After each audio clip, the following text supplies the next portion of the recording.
জীবনে বহুবার কাবা শরীফে গেছি, কিন্তু কাবা শরীফের ভিতরটা দেখার সুযোগ আমার হয় নাই। কুয়েত আর ইরাকের যুদ্ধ যখন হলো, বাদশাহ ফাহাদ তখন পৃথিবীর 400 স্কলারদের দাওয়াত দিয়েছিলেন।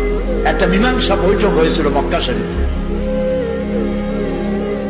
সৌদি আরবের বাদশাহ ফাহাদ, আল্লাহ জান্নাতুল ফিরদাউস নসিব করুন, মক্কা শরীফে যে সাজান সাজাইছে, মদিনারে যে সোনার মদিনা বানাইছে, সুবহানাল্লাহ কর। আল্লাহ তাকে জান্নাতুল ফিরদাউসের মেহমান বানায়নি। তিনি আমাকে বলেন নাই, আমাকে কেমনে কেমনে দাওয়াত দিলেন। সেই 400 লোকদের মধ্যে আমার মতো একটা ছোট্ট মানুষকেও তিনি দাওয়াত দিয়েছেন। তা আমার তখন চিন্তা হলো যে কাবা শরীফ এর ভেতরটা দেখার এত ইচ্ছা, কোনোদিন দেখতে পারলাম না। আল্লাহ, এবার রাষ্ট্রীয় মেহমান বানাইছো তুমি, রাজকীয় মেহমান। যদি এইবার একটু সুযোগ পাইতাম। প্লেনে বসে চিন্তা করতেছি, চোখ দিয়ে পানি পড়তেছে। আল্লাহ, তোমার ঘরের ভিতরটা দেখতে পারলাম না, একটু দেখাও।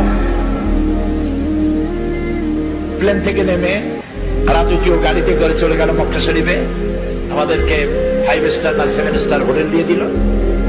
এরপর একটা ব্রিফ কেস দিল। ব্রিফ কেসের ভিতরে রুমে প্রত্যেকের রুমে একটা করে ব্রিফ কেস মেহমানদের জন্য।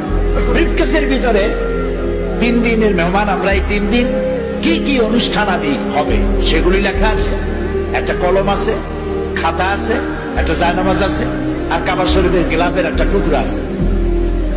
তো এই অনুষ্ঠান সূচিতে দেখলাম বারের নাম মনে নাই, সেই বার এবং তারিখ দেওয়া আছে। অমুক বার সকাল 7টায় কাবা শরীফের দরজা মেহমানদের জন্য খুলে দেওয়া হবে। আমার চোখে পানি পড়ছে, আল্লাহ তুমি এইভাবে দোয়া কবুল করছো, সুবহানাল্লাহ। আমি সকালের অপেক্ষা করি নাই, রাতের খানা খাইয়া গোসল করিয়া তারপরে নতুন জামা কাপড় পরিয়া সারা রাত দোয়া করেছি, তাহাজ্জুদের নামাজ পড়েছি, আর সকালের অপেক্ষা করেছি। ফজরের নামাজের পর দাঁড়ায় আছি এতিমের মতো আল্লাহর ঘরের দরজার সামনে। চিন্তা করছি আমি আগে ঢুকবো, কিন্তু 400 মেহমান তো। আমার আগে ঢুকালেন প্রোটোকল অফিসারেরা, আমার আগে ঢুকালো আজাদ কাশ্মীরের প্রেসিডেন্ট সরদার আব্দুল কাইয়ুম খান, তারে ঢুকাইলো আগে। এরপরে তখন রাশিয়া এবং আফগানের মধ্যে যুদ্ধ হচ্ছিল।